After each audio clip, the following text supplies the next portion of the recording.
Assalamualaikum warahmatullahi wabarakatuh. Hi everyone, welcome back to my channel Investor Happy. Halo semua. Video kali ini kita akan bahas ya si paling dividen ya. Ini salah satu saham yang paling dividen. Kenapa ini sangat rutin ya? Kalau urusan bagi saham ini sangat rajin banget ya, bahkan setahun 2 kali temennya. Dan menariknya secara fundamental masih nggak ada problem, tapi harganya sudah terdiskon ya. Nanti kita akan bahas ya. Oke, sebelum pembahasan seperti biasa ya, kita disclaimer dulu bahwa di sini hanya sebatas berbagi informasi, bukan ajakan untuk beli ataupun jual di emiten yang terkait di video ini. Oke, kita akan bahas saham DVLA ya teman-teman. Nah, oke, secara harganya per hari ini ya, 3 April 2003 ini sudah turun ke 1970 ya. Kalau kita tarik dari high-nya mungkin waktu di 28 Januari 2002 ini sudah turun sekitar 42 ya. 42% ya penurunannya. Setelah itu dia mantul di supportnya ya. Nah, kita akan bahas lagi, lihat ya seasonality-nya ini menunjukkan ya bahwa bulan Juli ya ini kenaikan yang paling tinggi itu di bulan Juli dengan di bulan Februari, karena Februari sudah lewat ya, kita manfaatin di bulan Julinya. Nah, ini masih ada beberapa bulan, sengaja tak share, nanti kita akan melihat ya idealnya tuh ngambilnya di bulan apa dulu ya, apakah pas Julinya ataupun sebelum Juli ya, karena mungkin dia akan merangkak dulu gitu ya. Secara probabilitas kenaikan memang tertinggi itu di bulan Juli teman-teman ya. Nah, tertinggi itu di bulan Juli, Februari dan November ya. Nah, probabilitas kita sudah tahu, untuk seasonality-nya kita sudah tahu, kita tinggal untuk lihat ya perusahaan DVLA ini bergerak di bidang apa ya, biar kita tahu ya bahwa ini saham yang kita beli itu paham ya, ternyata perusahaannya produksinya A loh. Jangan sampai beli tidak tahu ya, apalagi teman untuk invest ya. Nah, oke, kita bahas ya DVLA atau Daya Varia Laboratories ini bergerak di bidang farmasi teman-teman ya. Nah, ini bergerak di bidang farmasi. Nah, ini mereknya banyak ternyata ya, dia dijual sampai keluar negeri ya, ada Vietnam, Thailand, Singapura ya.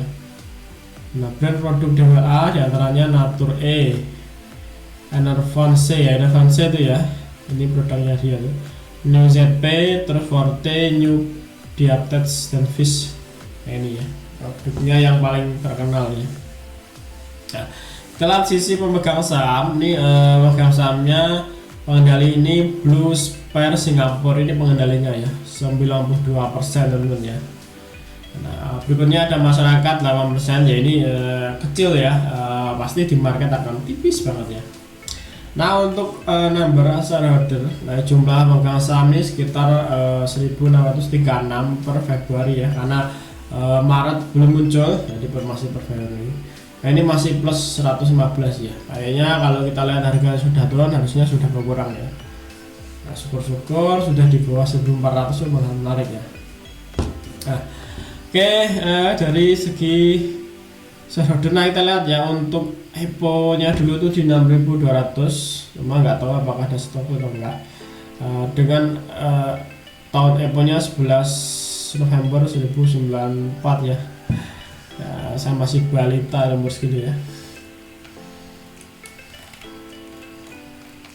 Nah, kita lihat ya saham berikutnya. Nah, lihat untuk laporan keuangannya ya. Nah, kita lihat untuk laporan keuangan. Nah, ini sudah muncul kuartal ya, per kuartal 4 atau tahunan ya. Kita lihat ya untuk DVLA secara aset emiten ini ada penurunan ya, tapi kalau kita tarik dari 2010 ini masih tumbuh teman ya, dari dari 2020 ya ini masih tumbuh. Nah dari 1,9 T naik ke 2,8 ya, setelah itu turun lagi ke 2 T ya. Jadi ada penurunan sekitar 82 miliar ya. Maka kita tarik dari situ, ini masih tumbuh ya guys ya. Segi aset sekitar 2 triliun ya untuk aset per 31 Desember 2002 ya, atau kuartal 4 nya ya. Nah untuk liabilitasnya ini sekitar 600 guys, 605 ya. Jadi liabilitasnya sekitar 30% ya, 605 miliar nih untuk liabilitasnya. Ini kalau kita tarik juga turun ya, jadi sebelumnya 645 naik lagi 691 terus turun ke 65 ya. Harusnya liabilitas turun, ekuitasnya naik nih ya. Nah kita lihat ekuitasnya tumbuh seberapa ya. Nah untuk ekuitasnya ini naik ya, konsisten naik ya tiap tahun, dari sebelumnya 1,337 naik ke 1,391 naik ke 1,4 ya. Jadi secara tahunan ini naik ya ekuitasnya.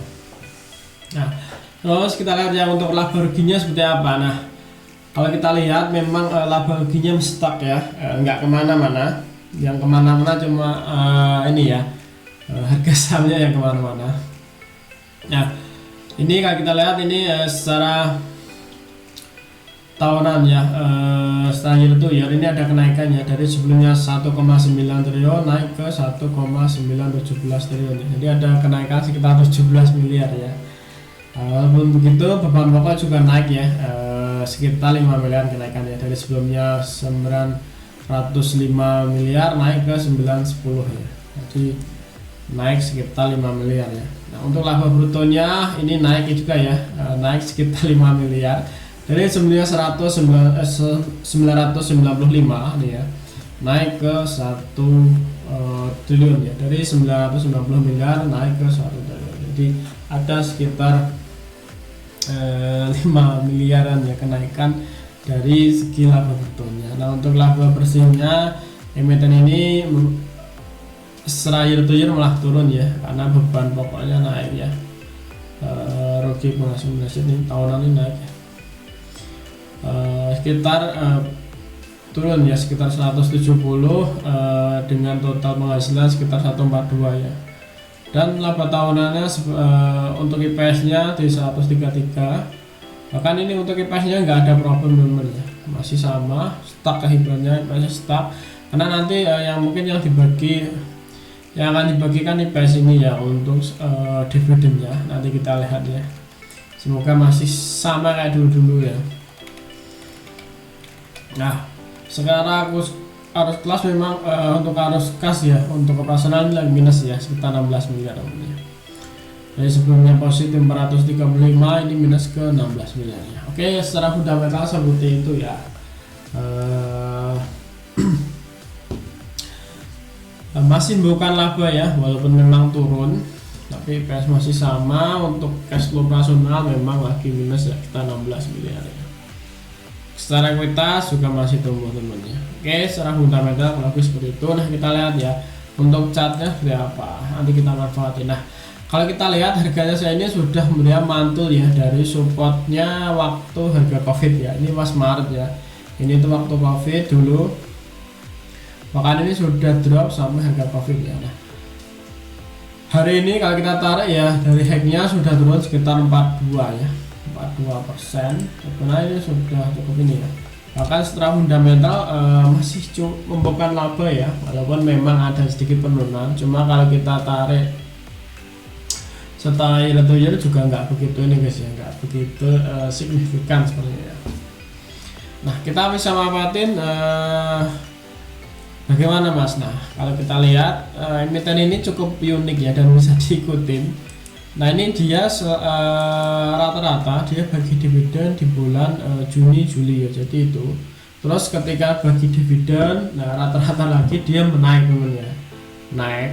Nah kita bisa manfaatin, dan harga saat ini sudah di support ya, jadi lebih enak lagi. Kenapa? Kalau nanti dia memang jebol ya, risk kita tuh tidak terlalu tinggi ya, jadi kita CL pun tidak terlalu banyak, dan rewardnya cukup banyak ya, kalau dia buat lagi ke CV nya sini sudah lumayan teman ya. Kalau seandainya nanti dia balik lagi ke sini, nah sudah lumayan, ada 28% ya. Nah kalau kita lihat historical ke belakang, dia mulai start tuh bulan April teman ya. Nah ini contohnya kayak di 2020 itu bagi dividennya Juli. Nah start dia sepatu jatuhnya dulu itu di Maret ya. Nah April dia mulai merangkak, nah seperti itu, merangkak. Mei paling tinggi, selalu turun lagi, terus mendekati bagi dividen dia naik lagi ya. Setelah bagi dividen naik lagi, terus berikutnya di November ini cenderung turun ya, tapi sebelum bagi dividen dia naik ya. Nah seperti itu. Terus di bulan Juli 2000 di bulan Juni ya 2001 sama ya, setelah turun dia mendekati dividennya dia naik. Terus berikutnya sama ya, kali ini mendekati dividennya juga naik, jadi kita bisa manfaatin ya area tersebut. Kalau kemarin dia start ya 2020 itu start dari April sudah naik ya. Kalau di Juni ini start dari Mei ya, Mei baru dia di bulan Juni naik ya. Nah, seperti itu jadi kita bisa manfaatin. Nah, strateginya seperti itu ya, mendekati bulan Juni lah ya, Juni ya, itu biasanya naik ini. Nah kalau kita lihat di probabilitas tadi di bulan Juli juga sekitar 70% ya, 75% untuk kenaikan. Nah untuk strateginya ya mungkin teman-teman bisa beli di area sini ya, kalau seandainya tertarik teman ya. Ini dan support terbawahnya ini bisa jadi titik SL kita ya, ketika nanti jebol di area itu ya kita harus SL ya. Nah, stop loss ya atau CL. Karena ini support ini sudah teruji dari 2010 ya, waktu COVID sampai saat ini belum jebol ya, masih kuat, semoga tetap kuat. Nah potensinya seperti itu teman ya. Secara fundamental ya memang sedikit ada penurunan kinerja, cuma tidak signifikan, terus harganya sudah turun. Dan yang menarik lagi, emit ini sangat rutin ya dia bagi dividen, semoga nanti di 2023 ini tetap bagi dividen ya. Oke, sekilas ya untuk informasi si paling dividen ya untuk saham ini, karena memang dia sangat rutin ya bagi dividen, bahkan COVID pun juga nggak masalah ya, dia tetap bagi dividen ya. Karena memang perusahaan ini perusahaan farmasi ya, selama produknya masih ada, selama itu juga masih akan membuka cuan ya. Kenapa? Karena farmasi yang selalu dibutuhkan oleh masyarakat ya. Nah, tiap hari, apalagi ini suplemen ya, tadi kalau lihat suplemen tuh sangat ini. Nah, pasti ada rutinitas kepake tiap hari gitu ya.